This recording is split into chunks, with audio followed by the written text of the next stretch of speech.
Good morning. This is our daily tarot. I am Kat, and today we're working with some rather intense energies. The opening card that we have for today is the Ten of Swords. The challenge that we have for today is the Three of Pentacles. The way that we're going to get through that challenge is the Ace of Cups. The overall outcome that we have for today is two cards. We have the Five of Cups, which showed up yesterday, along with the Charioteer, which also showed up yesterday. Kind of interesting. So let's go ahead and dive in. I guess first, before we dive in, I just want to put out a little bit of a disclaimer of sorts, because since I've been putting tarot readings on the internet, I've been getting a lot of good feedback from people, but I've also been getting some trolls that like to attack me because I'm a fortune teller. And I just want to share with you all that I read with cards that I drew by hand, and I drew them in a apprenticeship of self-study. So I don't look at the tarot cards as fortune telling. I actually use them as a tool for self-development.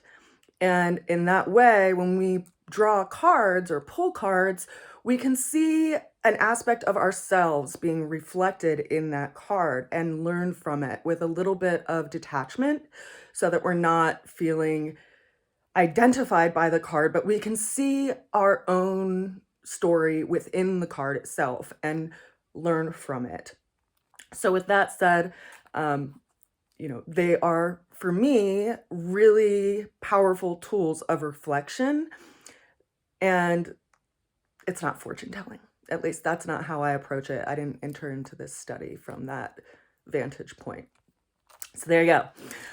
Our opening card for today is the Ten of Swords. So if we imagine ourselves in this position, we might not want to, because it looks like kind of a painful position. This person is laying down on their belly, and they have 10 swords stabbed in through their back along their spinal column. Swords in the tarot represent thoughts. They represent our mental arena as well as communications, because that's what air as an element represents in the tarot.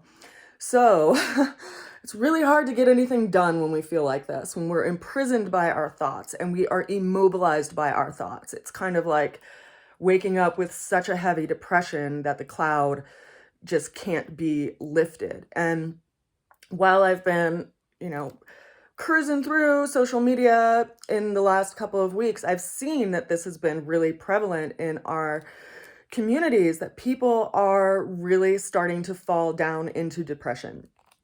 And a lot of that is when we focus and fixate on our thoughts as if they are permanent and as if they are certain. And we forget that wind shifts, right? It can shift very drastically. It can cause inversions in the atmosphere that create this ceiling that it looks like a ceiling. Actually, if you go out in outside, or even if you're above it, you can see this layer, this inversion layer that's trapped there based on temperature and the way that the air is being stagnant rather than flowing, right? So this is a stagnant air kind of an energy. It's crystallized thoughts. It's like being so certain that you don't get out of bed because you don't see any possibility in the day. That is an illusion, okay? And I'm not trying to undervalue what your experience is right now, but I'm trying to lend you a little bit of space from it, okay? This is not how you are meant to be in the world, and this isn't going to help you in the world. And there can be new impressions that we can allow to come in if we let go of some of these swords and realize that what we think about can sometimes be the most limiting thing in our lives. Now, the challenge that we have for today is the Three of Pentacles. So this is the master craftsman. This is like, I have this calling, I know I need to do it, but it's really hard to do that when you feel like this, right? When you feel totally immobilized and trapped by your thoughts. And so this was reminding us to bring ourselves out of the mind and into the body. Okay, what can we do with the body that can shift something? And sometimes it just takes putting your attention on a body part, or taking yourself outside and letting your eyes rest on other impressions aside from this stuff that's all up in here, you know, and putting yourself to task, so to speak. You know, what is your sense of duty? What do you feel called to do? But you may feel a large, intense challenge in doing this right now, you know, and the way that we're going to get through that challenge is the Ace of Cups.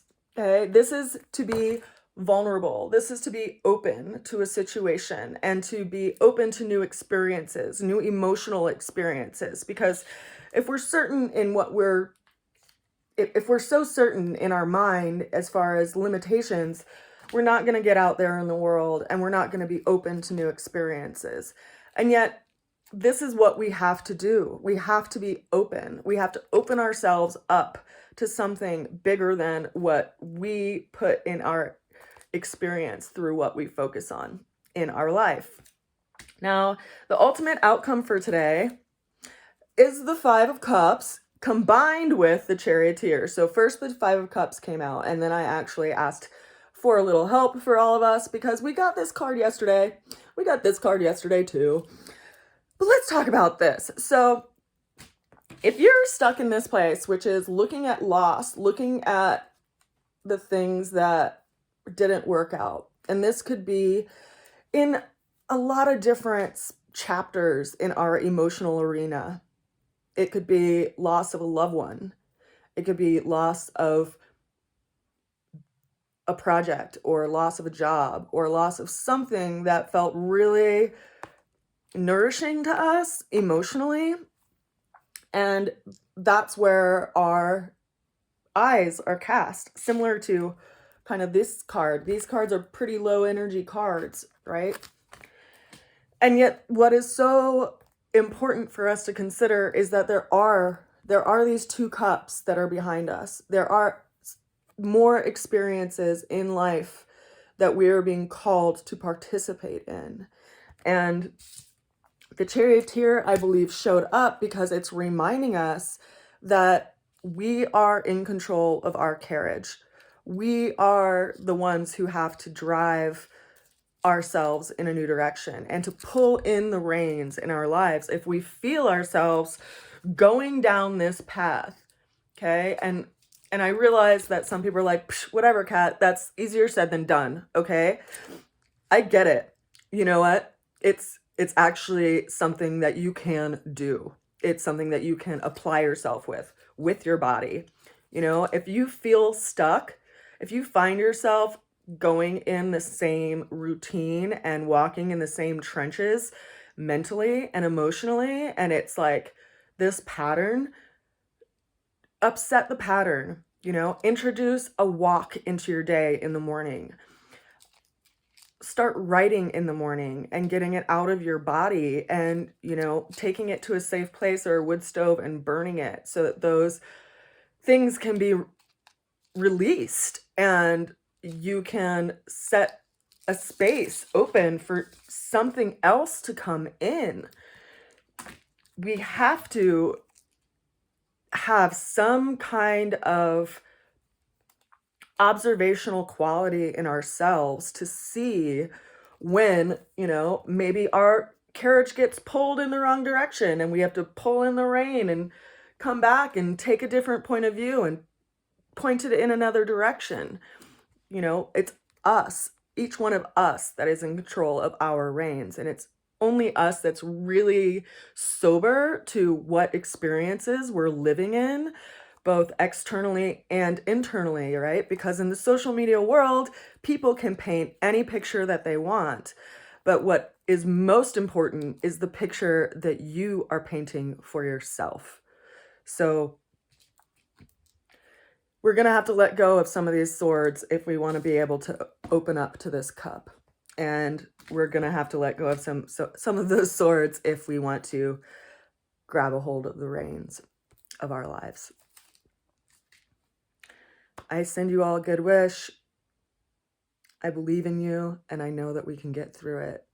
Sometimes we just have to make sure that we choose the impressions that we put into our day and make sure that we feed ourselves, not just with good food, but with the people that we're surrounded by and how we show up for others and what impressions we invite ourselves into within the day. So spend a little bit more time looking at the stars.